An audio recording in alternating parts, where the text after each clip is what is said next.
Dans cette vidéo aussi, nous verrons comment procéder à l'activation de RTX via l'interface web d'un récepteur GNSS. Dans un premier temps, nous nous sommes inscrits à une démo de Trimble RTX Centerpoint d'une durée de 30 jours sur le site du manufacturier. Donc, on peut accéder à cette démo en entrant, par exemple, notre numéro de série et plusieurs informations concernant, par exemple, la compagnie et ainsi de suite. Par la suite, on reçoit un courriel avec un code d'activation. Donc, ici est inscrit mon code. Pour entrer le code à l'intérieur du récepteur GNSS, on doit se connecter à son Wi-Fi. Donc, si on va dans la section Wi-Fi, on voit par exemple ici Trimble GNSS 0344, qui sont les 4 derniers chiffres du numéro de série de notre appareil. Donc, on peut s'y connecter.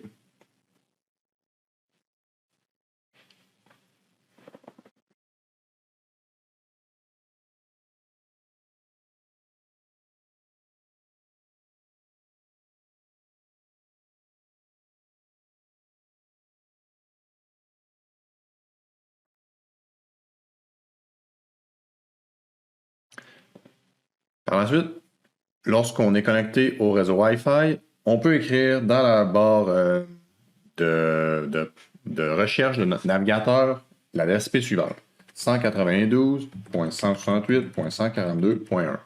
Il s'agit de l'adresse de l'interface web du récepteur, que ce soit un R10, un R12 ou un R12i, un Trimble Alloy ou un AR750.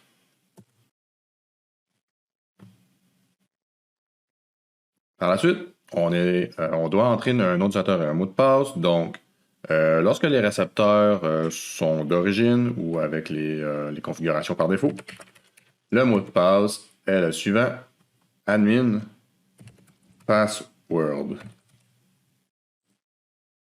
Dans mon cas, j'ai un récepteur de la flotte de location cancel, donc je vais indiquer le mot de passe du récepteur pour celui-ci.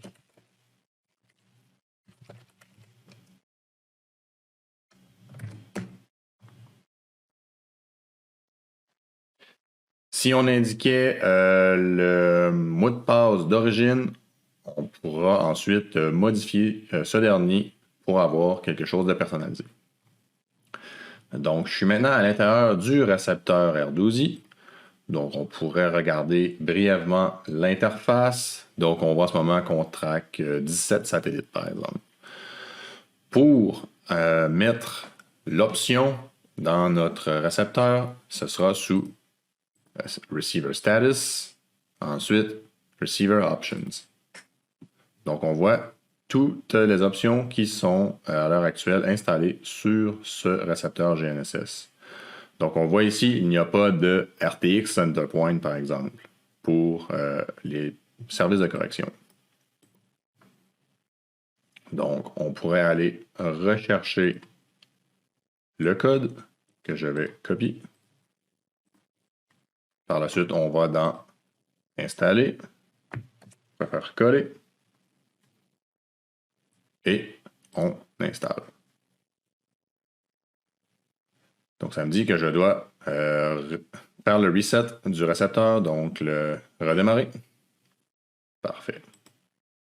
On va maintenant ici, Centerpoint RTX Fast.